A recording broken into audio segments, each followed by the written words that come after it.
ठीक है, देखो बेटा इधर, कल जाने से पहले कहां तक कर लिया था हमने?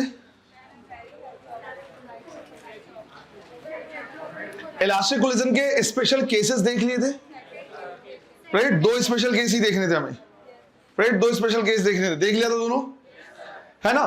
देखो बेटा, एक जो सेकंड केस बताया था उसमें मैंने ये बताया था कि अगर कोई बहुत हैवी ऑब्जेक्ट, राइट, बहुत कोई हैवी ऑब्जेक्ट कोलाइड करता है किससे? लाइटर ऑब्जेक्ट एट रेस्ट में, तो अगर लाइटर ऑब्जेक्ट रेस्ट में है और उससे क्या करेगा? कोलिजन होगा, तो लाइट ऑब्जेक्ट की जो वेलोसिटी हो जाएगी वो क्या हो जाएगी?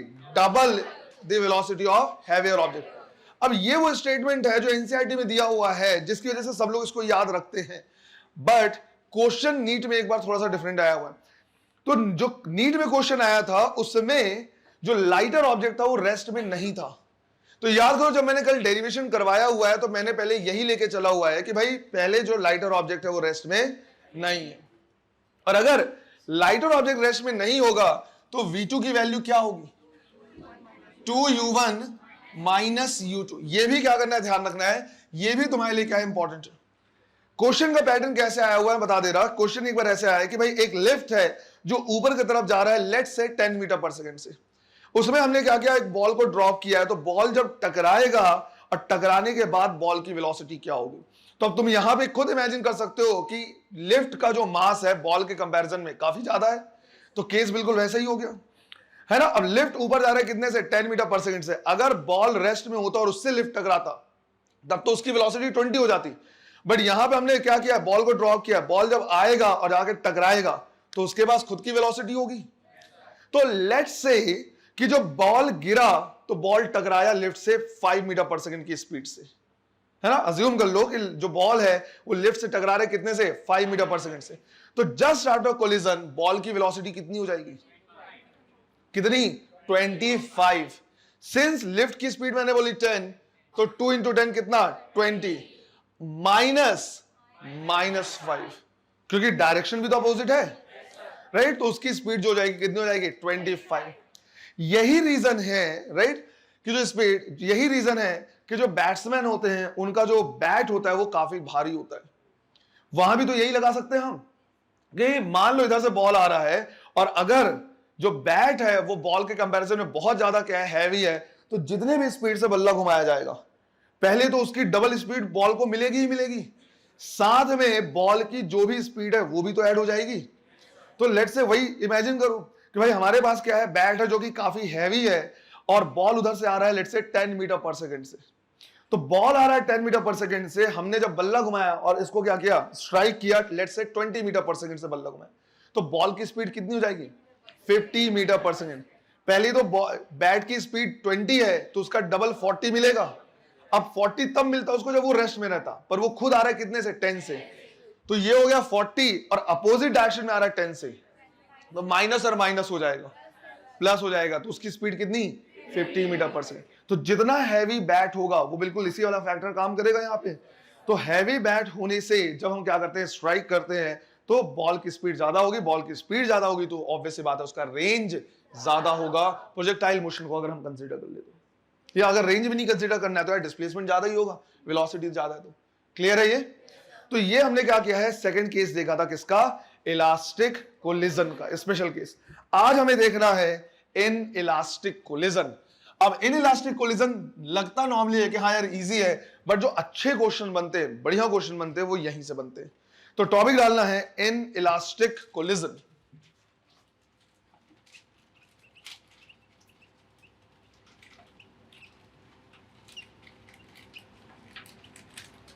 इन इलास्टिक कोलिजन, ये मान के चलो कि अगर बढ़िया क्वेश्चन आया कोलिजन से तो यहां से क्या कर सकता है, पूछ सकता है।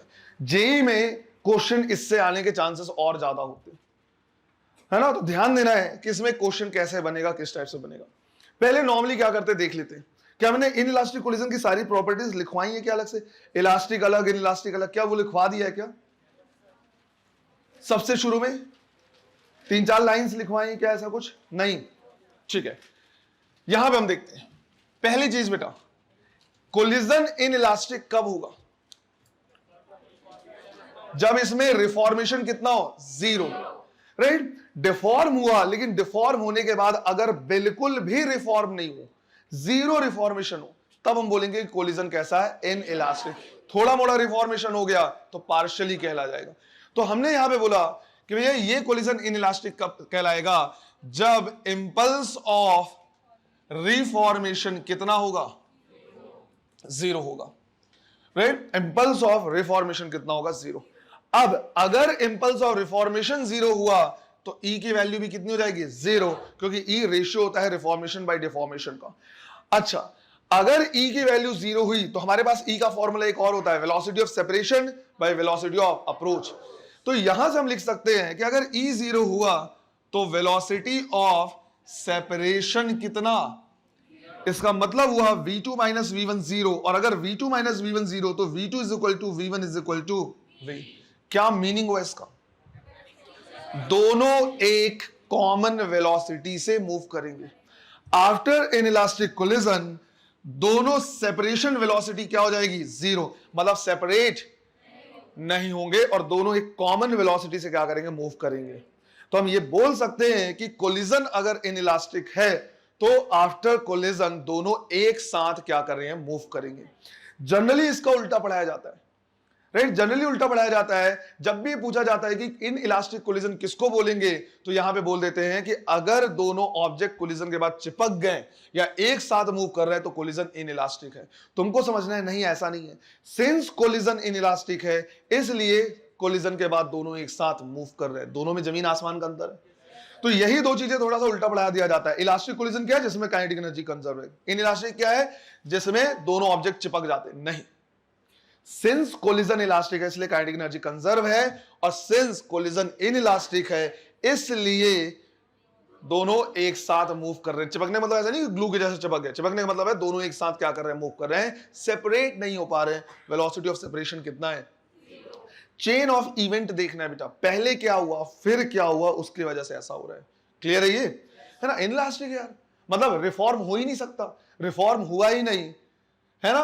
तो ई की वैल्यू जीरो हो गई, वेलोसिटी ऑफ सेपरेशन जीरो हो गया, सेपरेट ही नहीं हो पाएंगे, एक साथ क्या करेंगे, मूव करेंगे।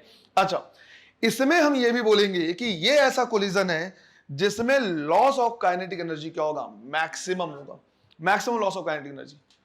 Loss of kinetic energy partially elastic में भी होगा पर उसमें मैक्सिमम नहीं होगा, उसमें काइनेटिक एनर्जी कन्वर्ट हुआ किसमें, पोटेंशियल में, और थोड़ा रिफॉर्मेशन के टाइम पे कुछ एनर्जी वापस मिल गया, पर इसमें बिल्कुल भी एनर्जी वापस, क्योंकि रिफॉर्म हुआ ही नहीं है। तो इसमें हम बोल सकते हैं कि जो लॉस ऑफ काइनेटिक एनर्जी है वो मैक्सिमम है। कल को अगर मैं तुमको वर्ड यूज ना करूं इनइलास्टिक, मैं सिंपल बोलूंगा कि दो ऑब्जेक्ट कोलाइड किए और कोलिजन के बाद सेपरेट नहीं हो पाए, फेल टू सेपरेट, या एक साथ मूव कर रहे हैं, समझ आना है कोलिजन इनइलास्टिक है। कल मैं वर्ड यूज कर दूं कि दोनों क्या हुए, कोलाइड हुए, इस तरह का कोलिजन हुआ है जिसमें loss of kinetic energy maximum है, समझ जाना है इनइलास्टिक कोलिजन, राइट? अच्छा, इसमें इस तरह का अगर हम क्या करें देखें कि लेट्स से एक m1 मास है जो मूव कर रहा है u1 से, दूसरा m2 है जो मूव कर रहा है कितने से, u2 से। हमें पता है कि दोनों आफ्टर कोलिजन और इनइलास्टिक कोलिजन हुआ तो कॉमन वेलोसिटी से मूव करेंगे। तो हम चाहें तो उसको क्या कर सकते हैं, निकाल के भी देख सकते हैं। लेट्स से मैंने यहां पे बोला कि भाई यहां पे v1 और यहां पे v2, मैं निकाल के चेक कर सकता हूं कि भाई v1 और v2 दोनों की वेलोसिटी क्या आएंगे, सेम आएंगे। हमने सीखा हुआ है v1 इज इक्वल टू लिखते हैं p initial plus e m2 u2 minus u1 divide by m1 plus m2। In elastic collision के लिए e की वैल्यू जीरो होने से ये पूरा टर्म क्या हो गया, जीरो। क्या बच गया, p initial by m1 plus m2। p initial हमारा m1 u1 plus m2 u2 divide by m1 plus m2। इसी तरह से अगर तुम v2 निकालोगे तो भी आएगा p initial plus e m1 u1 minus u2 divide by ये जीरो। अगर ये जीरो तो v2 फिर से वही आ गया, m1 u1 plus m2 u2 divide by m1 plus m2। सीधा सा, राइट? बिल्कुल सीधा सा लॉजिक है। दोनों वेलोसिटी हमें क्या आ रहा है, सेम आ रहा है, दोनों वेलोसिटी हमें सेम मिल रही है। अगर दोनों वेलोसिटी हमारे पास क्या है, सेम है, तो इसके लिए हम टर्म यूज करते हैं कॉमन वेलोसिटी v। और ध्यान रखना है v का फॉर्मूला हमारे पास सिंपल है m1 u1 plus m2 u2 divide by m1 plus m2, right, simple सा इतना है। अब हमें यह भी देखना है कि इसमें काइनेटिक एनर्जी लॉस हो रहा है, कितना काइनेटिक एनर्जी लॉस हो रहा है वो भी हम अभी क्या करेंगे, चेक करेंगे। पहले एक काम करो, इतना नोट कर लो। देखो, अब कोलिजन इनइलास्टिक है और इसमें काइनेटिक एनर्जी क्या है, लॉस हुआ है, तो हमें यह देखना है कि कितना लॉस हुआ है। तो हमें बेसिकली क्या करना है, निकालना है loss of kinetic energy, loss of kinetic energy, ये हमें देखना है। तो हमने यहां पे लिया कि एक m1 मास है जो u1 वेलोसिटी से मूव कर रहा है, दूसरा m2 मास है जो u2 वेलोसिटी से मूव कर रहा है। दोनों के बीच का कोलिजन परफेक्टली इनइलास्टिक है, जिसकी वजह से आफ्टर कोलिजन दोनों सेपरेट नहीं हो रहे हैं और एक कॉमन वेलोसिटी v से क्या कर रहे हैं, मूव कर रहे हैं।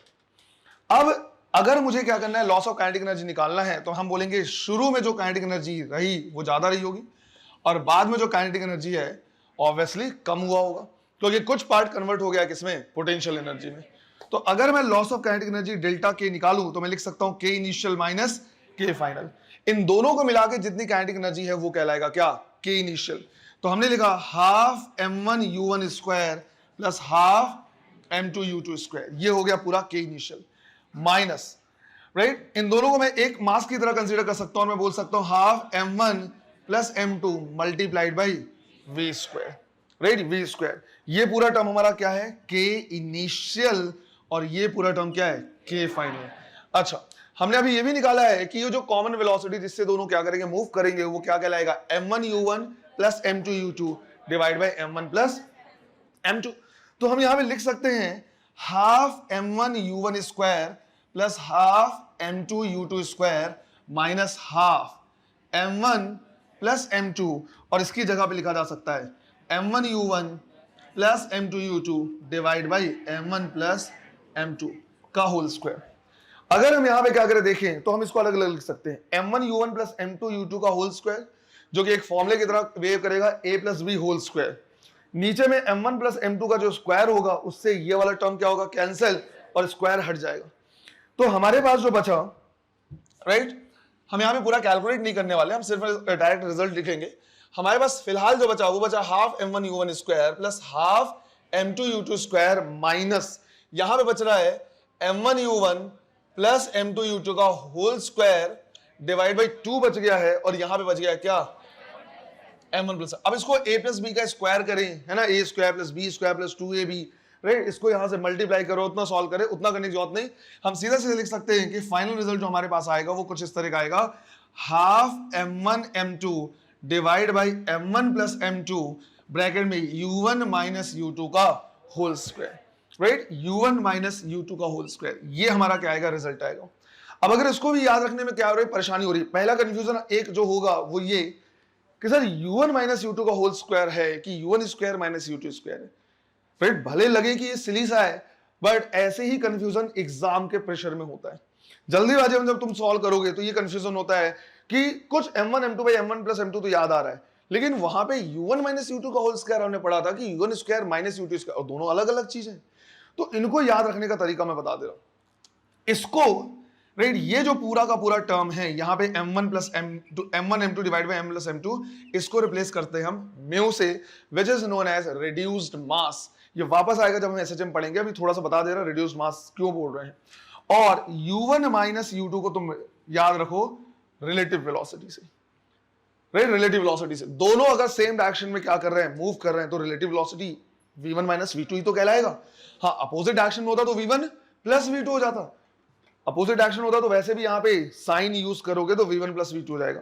तो तुम यहाँ पे इसको क्या करो, याद रखो इस तरह से कि delta k is equal to half mu multiplied by v relative का स्क्वायर, v रिलेटिव का स्क्वायर। तो रिलेटिव वेलोसिटी में कंफ्यूजन नहीं होगा कि v1 square minus v2 square है या v1 माइनस v2 का होल स्क्वायर। रिलेटिव वेलोसिटी तो v1 माइनस v2 होगा, सेम डायरेक्शन है। तो अपोजिट डायरेक्शन होगा तो v1 plus v2, opposite direction में लिख देना v1 प्लस v2, कोई दिक्कत नहीं है। तो यहां पे जो म्यू है जिसकी वैल्यू हमने कितनी लिखी है, m1 m2 divide by m1 plus m2, है ना, इसका नाम होता है रिड्यूस्ड मास।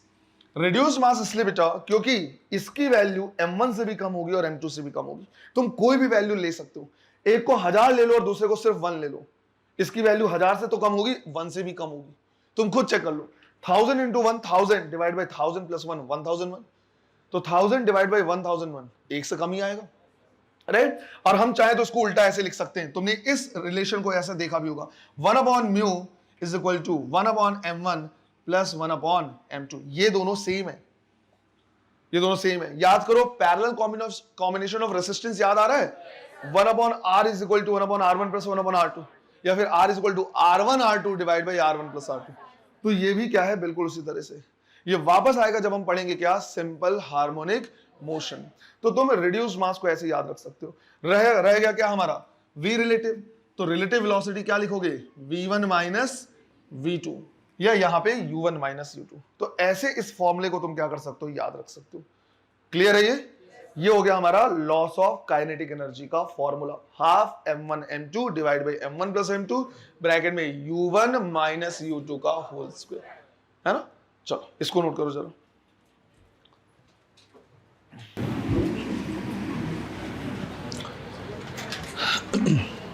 देखो अगला पॉइंट ध्यान से सुनना है। यहां पे हमने बोला कि हमारे पास दो मासेस हैं, पहला है m1 जो मूव कर रहा है u1 से, दूसरा है m2 जो मूव कर रहा है u2 से। दोनों के बीच में कोलिजन हुआ, कोलिजन कैसा है, इनइलास्टिक, और फिर दोनों एक कॉमन वेलोसिटी से क्या कर रहे हैं, मूव कर रहे हैं। ये कॉमन वेलोसिटी कितनी थी, m1 u1 plus m2 u2 divide by m1 plus m2। Clear है ये। अच्छा, इस प्रोसेस में यहां पे काइनेटिक एनर्जी का क्या है, लॉस हुआ है। लॉस ऑफ काइनेटिक एनर्जी कितना, half m1 m2 divide by m1 plus m2 bracket में u1 माइनस u2 का होल स्क्वायर। इसका और जो अगला टॉपिक मैं थोड़ा सा क्या करने देखने वाला हूं, इसका कोई डायरेक्ट रिलेशन नहीं है, बट कोइंसिडेंटली जैसा फॉर्मूला यहां पे आता है बिल्कुल वैसा ही फॉर्मूला कैपेसिटेंस में भी देखा जाता है। तो हमें क्या करना है, थोड़ा सा देखना है। अगर कैपेसिटेंस तुमको थोड़ा सा याद हो तो हम क्या करेंगे, उसमें देखेंगे दोनों में बहुत ज्यादा क्या है, रिलेशन है। तो इससे होता यह है कि हम पढ़ते हैं एक टॉपिक है, अगर एक जगह का फॉर्मूला हमें याद है तो हम बिल्कुल इसी तरह से दूसरे जगह पे भी फॉर्मूला क्या कर सकते हैं, देख सकते हैं कि अच्छा यहां पे इतना था, यहां पे ऐसा होना चाहिए, यहां पे ऐसा, यहां पे ऐसा। तो मैं पहले बता दे रहा, इनइलास्टिक कोलिजन का कैपेसिटर से कोई डायरेक्ट रिलेशन नहीं किसी भी तरीके से। ये सिर्फ एक कोइंसिडेंस वाली बात है कि जिस तरह से फॉर्मूला यहां पे आ रहा है, जैसा जैसा फॉर्मूला आ रहा है बिल्कुल वैसा ही फॉर्मूला वहां पे भी आता है। तो इसको हम क्या करेंगे, लिखेंगे, और लिखने के बाद एक ब्रैकेट में क्या करेंगे, क्लोज कर लेंगे। सिंस ऐसा है कि यार एक अगर हमने याद कर लिया और हमें पता है कि यहां पे जैसा जैसा है वहां पे भी वैसा ही है, तो बस एक ही जगह पढ़ेंगे और दो जगह पे यूज कर सकते हैं। अब समझो रिलेशन कुछ ऐसा है, जब हम क्या करते हैं कैपेसिटर के बारे में देखते हैं, तो रिलेशन कुछ इस तरह से कि मान लो मेरे पास एक कैपेसिटर है जिसकी कैपेसिटी कितनी, C1, और इसको मैंने एक बैटरी से चार्ज किया है और उसका वोल्टेज है कितना, V1, राइट। यहां पे जो V है वो क्या है, वोल्टेज है। इसी तरह से मेरे पास एक दूसरा कैपेसिटर है C2 और इसको मैंने एक बैटरी से क्या किया, चार्ज किया, जिसको मैंने चार्ज किया कितने से, V2 से। दोनों को मैंने क्या कर लिया, चार्ज कर लिया, और चार्ज करने के बाद मैंने इन दोनों को क्या कर दिया है, इस तरह से कनेक्ट कर दिया। C1 और C2 को मैंने क्या कर दिया, कनेक्ट कर दिया। ये हो गया हमारा C1 और ये हो गया हमारा C2। इस तरह से हमने क्या कर दिया, कनेक्ट कर दिया। ये दोनों किस कॉम्बिनेशन में लगे हुए हैं, ये दोनों किस कॉम्बिनेशन में लगे हुए हैं। अच्छा, इसी को मैं थोड़ा सा ऐसे खींच के ऐसे कर दूं, सीरीज या पैरेलल, तुमको पता ना दोनों एक ही जैसा है, बस इसको मैं थोड़ा खींच के यहां कर दूं तो ऐसा हो जाएगा, थोड़ा खींच के नीचे कर दूं तो ऐसा हो जाएगा।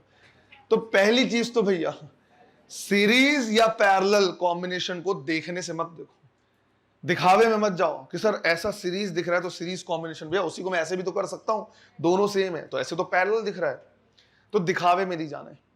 सीरीज और पैरेलल कॉम्बिनेशन को समझने का सीधा सीधा तरीका है कि भैया दोनों के लिए वोल्टेज सेम है या अलग अलग है। अगर दोनों का वोल्टेज सेम है इसका मतलब है दोनों पैरेलल कॉम्बिनेशन में है, और अगर वोल्टेज अलग अलग है तो सीरीज कॉम्बिनेशन में। इस तरह के कई क्राइटेरिया होते हैं। जब मैं एक्चुअली वहां पे क्या करूंगा, आऊंगा जब सर्किट हम क्या करेंगे, पढ़ेंगे, तो उस टाइम पे 3 क्राइटेरिया मैं तुमको क्या करूंगा, लिखाऊंगा। दिखावे में नहीं जाने के सर दिख रहा है ऐसा ऐसा, 3 अलग अलग क्राइटेरिया होंगे। दिखने में सीरीज दिखेगा पर होगा पैरेलल, दिखने में पैरेलल होगा पर होगा सीरीज, तो दिखावे में नहीं जाना है। क्राइटेरिया रहेगा, उनको क्या करना है, चेक करना है और उससे समझना है कि यह सीरीज है या पैरेलल है।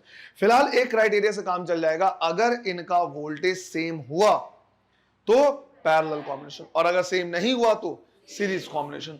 वही हमें क्या करना है, देखना है। तो समझो बेटा, इसको मैंने चार्ज किया कितने से, V1 से, इसको चार्ज किया कितने से, V2 से। तो एक का वोल्टेज है V1, दूसरे का वोल्टेज है क्या, V2। दोनों को जब मैं कनेक्ट करूंगा तो हमने एक चीज सीखा हुआ है कि करंट फ्लो होता है या चार्ज फ्लो होता है from high potential to low potential. कब तक, जब तक दोनों का पोटेंशियल सेम ना हो जाए या पोटेंशियल डिफरेंस जीरो ना हो जाए। तो जैसे हम इसको क्या करेंगे, कनेक्ट करेंगे, इनमें से चार्ज का एक्सचेंज होगा। जो भी ज्यादा पोटेंशियल में होगा उससे पॉजिटिव चार्ज मूव करेगा टुवर्ड्स दी लो पोटेंशियल, और अल्टीमेटली दोनों में पोटेंशियल डिफरेंस कितना हो जाएगा, जीरो। पोटेंशियल डिफरेंस का जीरो कहने का मतलब है दोनों का पोटेंशियल क्या हो जाना, सेम हो जाना। और अगर दोनों सेम पोटेंशियल में मिलेंगे मतलब कॉम्बिनेशन कैसा, पैरेलल। चाहे मैं डायग्राम ऐसे बनाऊं चाहे ऐसे बनाऊं, बात आ रही समझ में। तो दोनों ही यहां पे एक कॉमन पोटेंशियल क्या कर लेंगे, अचीव कर लेंगे, राइट। ये C1 है, ये C2 है, दोनों एक कॉमन पोटेंशियल क्या कर लेंगे, अचीव कर लेंगे। पहला पूछा जाता है कि इस कॉमन पोटेंशियल की वैल्यू कितनी। अगर मैं इस कॉमन पोटेंशियल को क्या करना चाहूं, निकालना चाहूं, राइट, कॉमन पोटेंशियल V को निकालना चाहूं, तो मैं लिखूंगा total charge divide by total capacitance. Total charge, इसके पास चार्ज कितना था, C1 V1, इसके पास कितना, C2 V2। तो टोटल चार्ज हो गया बेटा C1 V1 plus C2 V2 divide by, दोनों किस कॉम्बिनेशन में, पैरेलल कॉम्बिनेशन में। अरे ये दोनों किसमें हैं, पैरेलल कॉम्बिनेशन में। और पैरेलल कॉम्बिनेशन में सी इक्विवेलेंट कैसे लिखा जाता है, C1 plus C2। Parallel combination में लिखा जाता है C1 प्लस C2। अगर तुम ध्यान से देखो तो कॉमन पोटेंशियल का फॉर्मूला क्या आ रहा है, C1 V1 plus C2 V2 divide by C1 plus C2। वहां पे एक मास m1 V1 से मूव करता था, m2 V2 से मूव करता था। आफ्टर कोलिजन कॉमन वेलोसिटी से मूव करते थे, which is given by m1 V1 plus m2 V2 divide by m1 plus m2। यहां पे एक कैपेसिटर C1 को V1 से चार्ज किया है, C2 को V2 से चार्ज किया है, दोनों को एक साथ जोड़ दिया, दोनों ने एक कॉमन पोटेंशियल अचीव किया है, which is C1 V1 plus C2 V2 divide by, एक रिलेशन आया समझ में। अच्छा, दूसरा, इसमें इसके पास कुछ एनर्जी है, इसके पास कुछ एनर्जी है, कितना, हाफ C1 V1 स्क्वायर। बेटा कैपेसिटर में स्टोर चार्ज, कैपेसिटर में स्टोर्ड एनर्जी को कैसे दिया जाता है, हाफ CV स्क्वायर। तो इसके पास एनर्जी है हाफ C1 V1 स्क्वायर, इसके पास एनर्जी है हाफ C2 V2 स्क्वायर।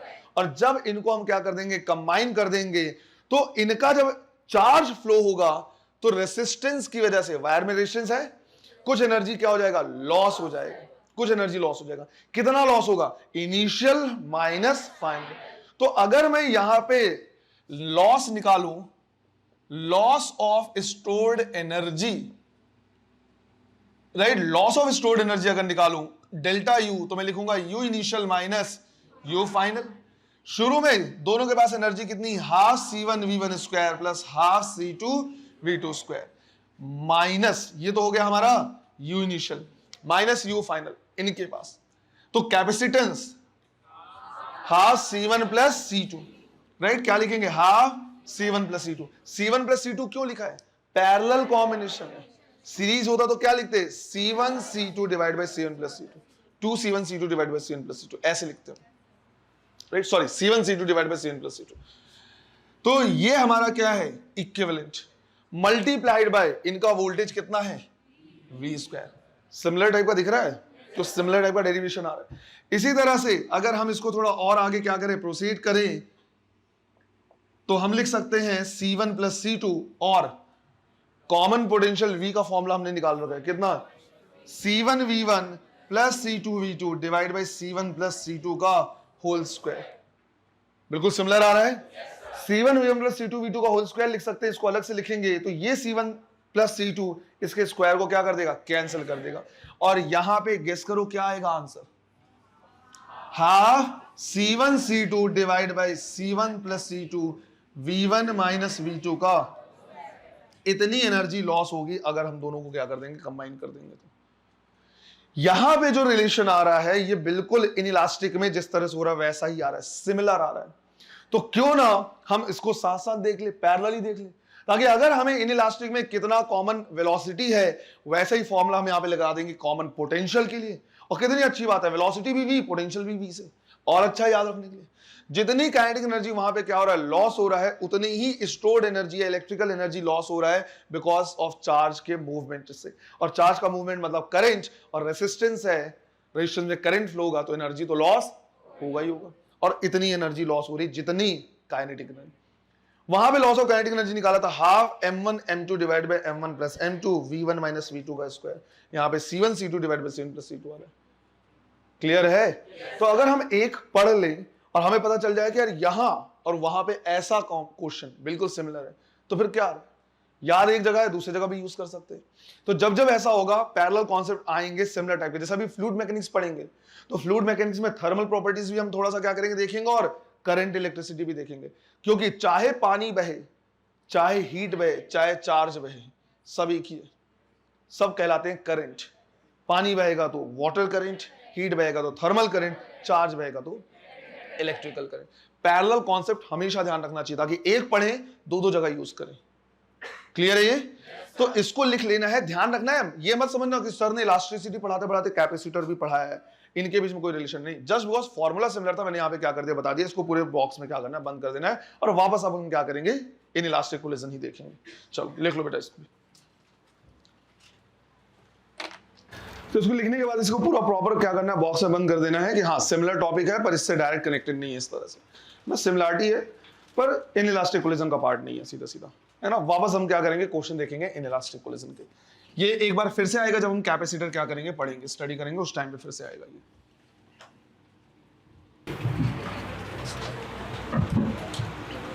चलो कर लिया। अब देखो बेटा, इन इलास्टिक कोलिजन से कुछ अच्छे क्वेश्चंस बनने वाले हैं। इस तरह के क्वेश्चन कि m1 है इतने से मूव कर रहा है, m2 है इतने से मूव कर रहा है, कोलिजन के बाद बताओ कितनी वेलोसिटी से मूव करेगा, ऐसे क्वेश्चन हम नहीं करने वाले, वो सीधा फॉर्मूला बेस्ड क्वेश्चन। कुछ इस तरह के हम क्या कर रहे हैं, देख रहे हैं। लेट्स से हमने यहां पे क्या क्या एग्जांपल लिया कि एक सरफेस है हमारे पास, जो सरफेस है वो टोटल स्मूथ है, राइट, किसी भी टाइप का कोई फ्रिक्शन नहीं है फिलहाल।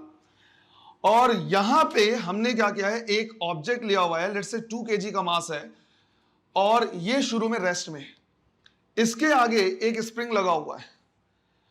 Spring constant let's say given है 100 न्यूटन पर मीटर। यहां से एक दूसरा मास आया 2 किलोग्राम का, जो 10 मीटर पर सेकंड से क्या कर रहा है, मूव कर रहा है। तो ऑब्वियस पता है कि जब आएगा तो पहले क्या करेगा, स्प्रिंग को कंप्रेस करेगा, और स्प्रिंग को कंप्रेस करने के बाद दोनों क्या करेंगे, फिर साथ साथ मूव करेंगे। तो हम मान सकते हैं कि ये क्या है, एक टाइप का इन इलास्टिक कोलिजन है, क्योंकि दोनों क्या कर रहे हैं, कोलिजन के बाद एक कॉमन वेलोसिटी से मूव कर रहे हैं, सेपरेट नहीं हो पा रहे हैं। तो इसमें यही पूछा हुआ है कि मैक्सिमम कंप्रेशन ऑफ स्प्रिंग कितना होगा, राइट, निकालो जरा मैक्सिमम कंप्रेशन ऑफ स्प्रिंग, इसकी वैल्यू कितनी होगी, कैलकुलेट करो।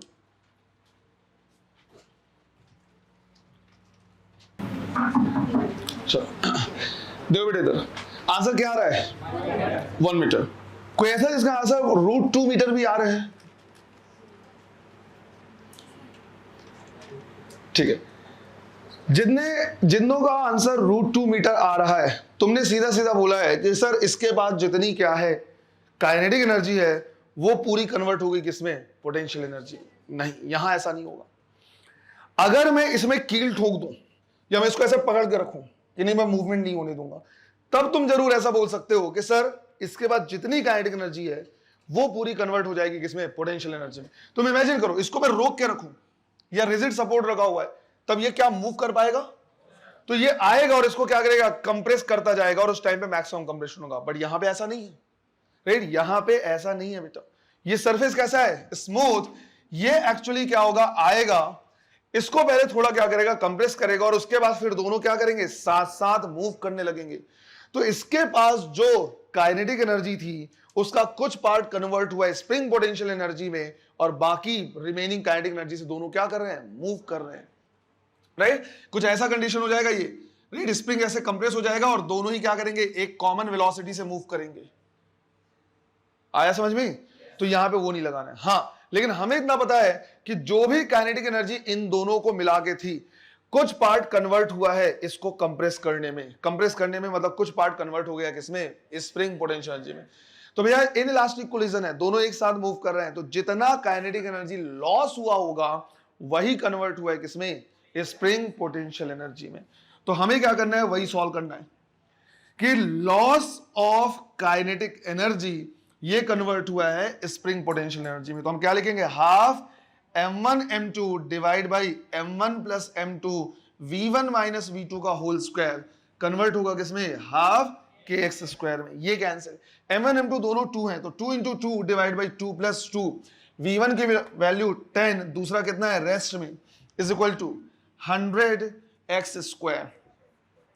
2 इंटू 2 4 बाई 4, ये तो हो गया 1, 100 इज इक्वल टू 100x, तो 100 और 100 कैंसिल, x की वैल्यू कितनी आएगी? 1 मीटर। मतलब इसमें जो मैक्सिमम कंप्रेशन होगा वो क्या होगा? 1 मीटर का। बात आई समझ में? है ना? तो जहां जहां पे तुमने सॉल्व किया half mv square is equal to half kx square, वो यहां पे एप्लीकेबल नहीं होगा बेटा। हाँ, वो तब हो जाता जब ये रिजिड सपोर्ट की तरह काम करता था। क्लियर है ये? चलो नोट करो इसे। हाँ बेटा, एग्जैक्टली कॉमन वेलोसिटी निकालनी है कि सर इसके पास इतनी एनर्जी थी, इसके पास इतनी एनर्जी, दोनों क्या करेंगे? कोलाइड करेंगे, तो कॉमन वेलोसिटी निकाली, इतनी वेलोसिटी से मूव करने लगा। फिर हमने बोला कि सर पहले देखिए इतनी एनर्जी थी, बाद में इतनी बची है, तो रिमेनिंग कन्वर्ट हो गया किसमें?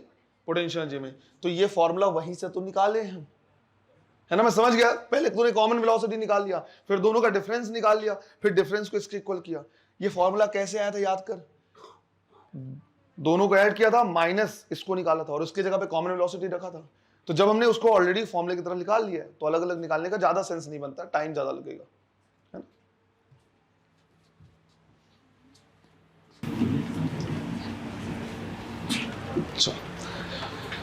देखो अगला क्वेश्चन हमारे पास इस तरह से है कि लेट्स से यहां पे हमारे पास एक पेंडुलम है जो 2 किलोग्राम का है और ये किसमें है? रेस्ट में। राइट, ये लटका हुआ इस तरह से। यहां से हमने क्या किया? एक बुलेट फायर किया। लेट्स से मैंने बोला कि भाई बुलेट की जो स्पीड है वो है 200 मीटर पर सेकेंड और जो बुलेट है वो खुद 25 ग्राम का है, मान लो 25 ग्राम का बुलेट है।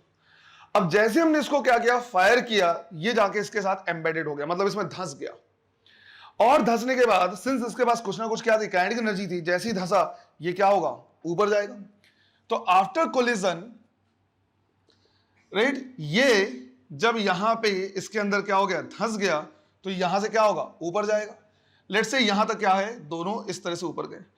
तो क्वेश्चन ये पूछा हुआ है कि ये कितनी मैक्सिमम हाइट क्या करेंगे? अचीव करेंगे। थोड़ा सा बड़ा से डायग्राम मैंने यहाँ पे क्या कर दिया? ड्रॉ कर दिया, पर तुम समझ रहे हो चीजों को, है ना? यहां से फायर किया, ये इसमें धंस गया, ये धंसा और यहां से क्या होगा? ये ऊपर की तरफ जाएगा। तो बोला है कितनी मैक्सिमम हाइट क्या करेंगे? दोनों अचीव करेंगे। कर सकते हो क्या? चलो एक बार ट्राई करो। क्वेश्चन का लैंग्वेज लिखाने की जरूरत पड़ेगी, समझ जाओगे इतने से। डायग्राम मैंने इसीलिए पूरा ड्रॉ कर दिया है। क्लियर है ये? चलो करो।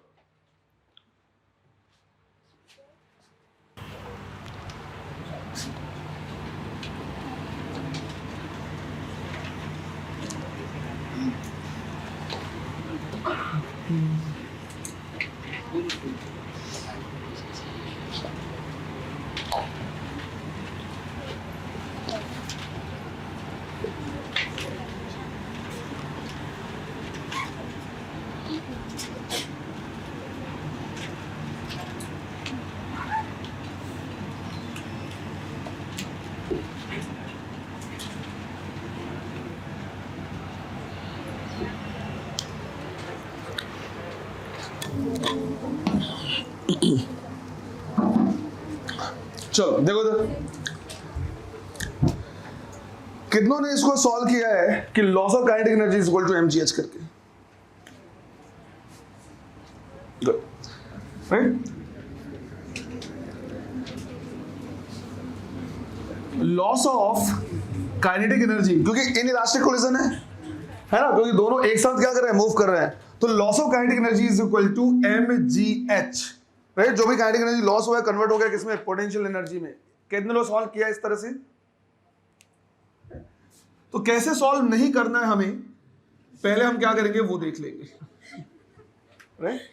किस क्वेश्चन को कैसे सॉल्व नहीं करना है, पहले हम वो समझते हैं। तो इसको सॉल्व करने का जो गलत तरीका है और गलत आंसर जो आएगा वो भी ऑप्शन में रहेगा और ये भी देखेंगे भैया कि गलत क्यों।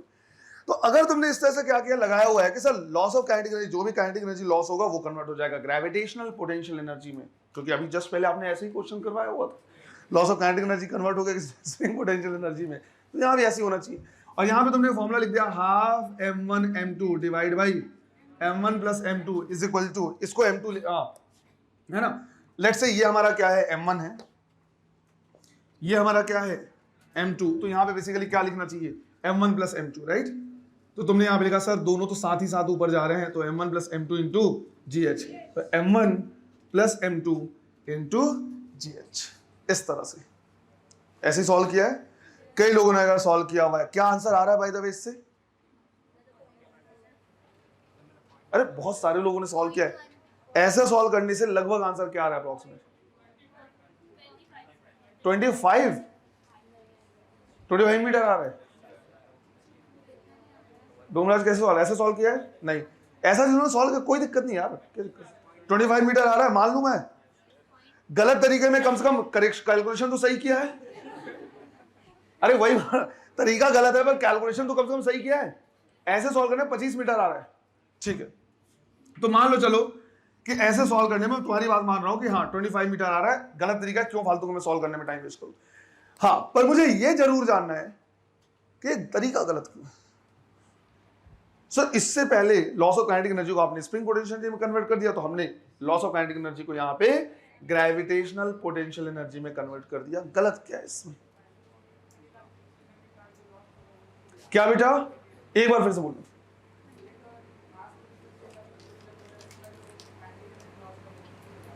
वो कहां जा रहा है, राइट? समझो, शायद वो बोल रहा है पर लास्ट वाला पार्ट मुझे सुनाई नहीं दिया। इसमें समझो, काइनेटिक एनर्जी का जो लॉस हो रहा है वो ग्रेविटेशनल पोटेंशियल एनर्जी में कन्वर्ट नहीं हो रहा है। याद करो पोटेंशियल एनर्जी का मैंने तुमको वो सिखाया था, डेफिनेशन लिखवाया हुआ था, और उनमें से मैंने लिखवाया था कि अगर हम किसी का कॉन्फ़िगरेशन क्या करते हैं, चेंज करते हैं, तो उसमें एक एनर्जी स्टोर्ड हो जाती है which is known as potential energy. यहां पे जो हमारे पास क्या है, पेंडुलम या फिर जो बॉब है जो लटका हुआ है, मान लो लकड़ी का टुकड़ा है, जब इसमें ये बुलेट क्या होगा, इंसर्ट होगा, तो इसमें बेसिकली क्या हो जाएगा, होल हो जाएगा। तो इसका जो ओरिजिनल कॉन्फ़िगरेशन है उसको हमने क्या कर दिया, चेंज कर दिया। पहले वो पूरा सॉलिड था, बुलेट इसमें धंसता गया, तो धंसते धंसते अपनी एनर्जी क्या करता गया, लॉस करता गया, बिकॉज उसको बुलेट का कॉन्फ़िगरेशन क्या करना है, चेंज करना है। तो बुलेट का ब्लॉक का कॉन्फ़िगरेशन क्या करना है, चेंज करना है। उसमें एक होल हो गया है तो कॉन्फ़िगरेशन क्या हो गया, चेंज हो गया। तो जो एनर्जी लॉस हुई है वो इसमें होल करने में क्या हो गया, यूज हो गया। बुलेट की जो काइनेटिक एनर्जी क्या हुई है, लॉस हुई है, वो कहां यूटिलाइज हुआ है, इसमें होल करने में।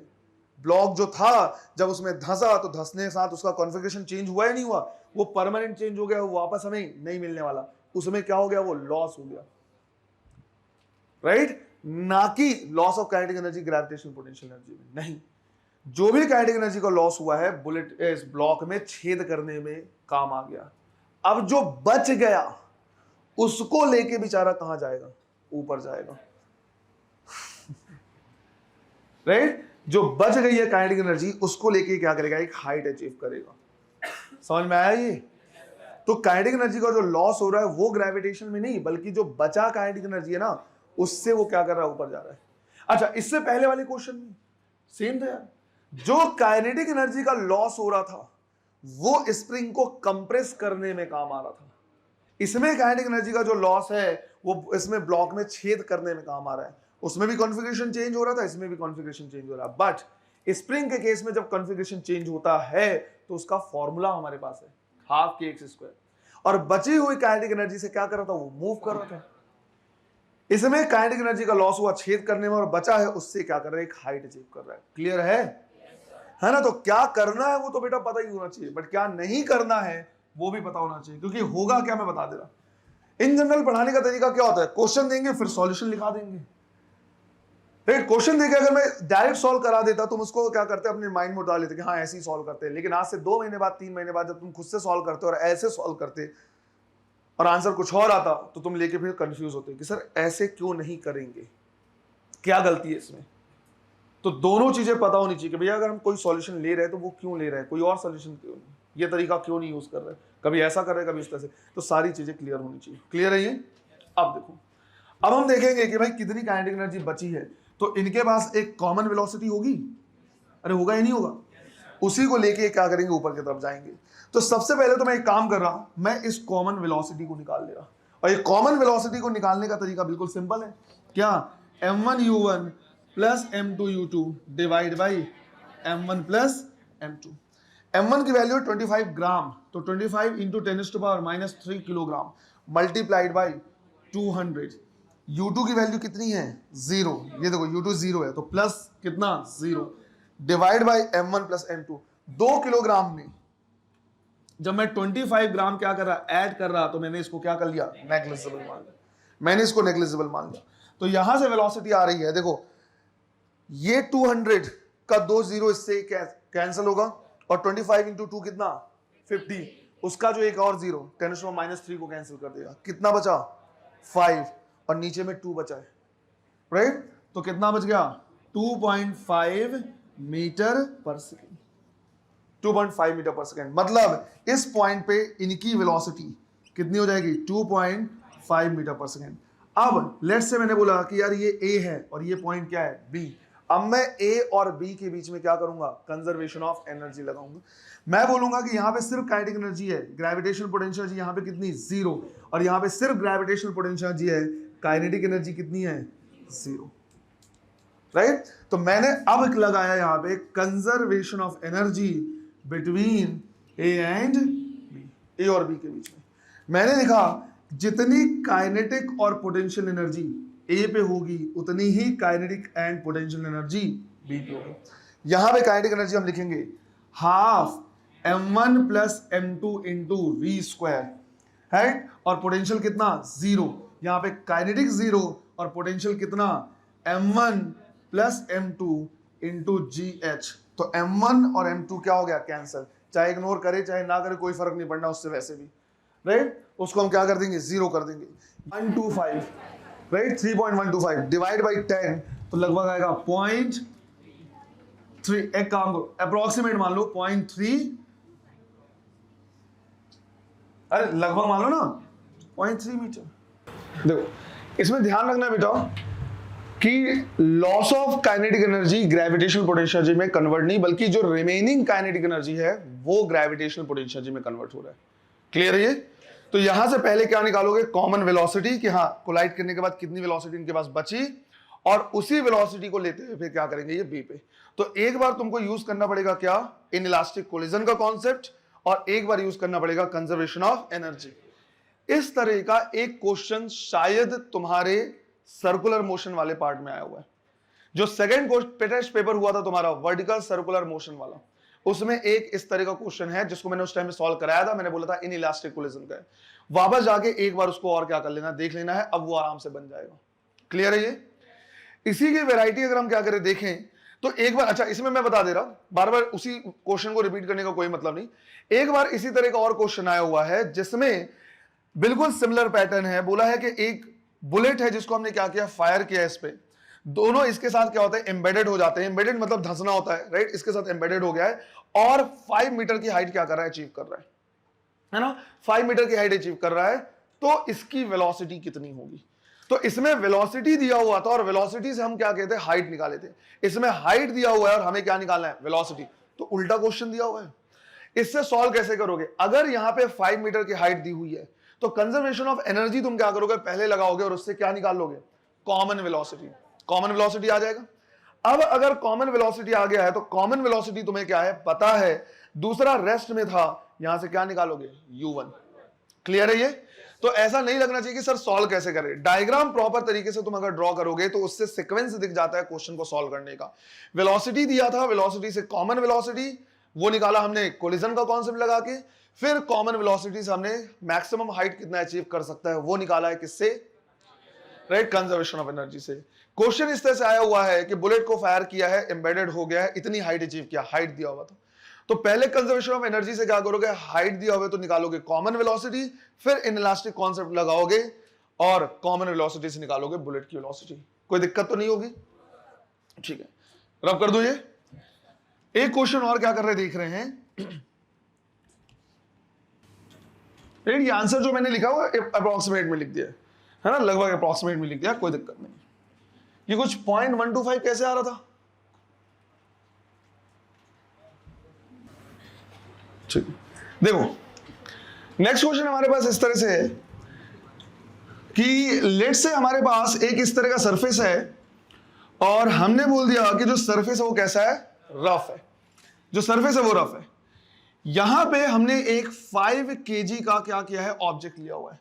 जो 5 kg का ऑब्जेक्ट है वो रेस्ट में है और साथ ही साथ फ्रिक्शन कोफिशिएंट है लेट से कितना, 0.2।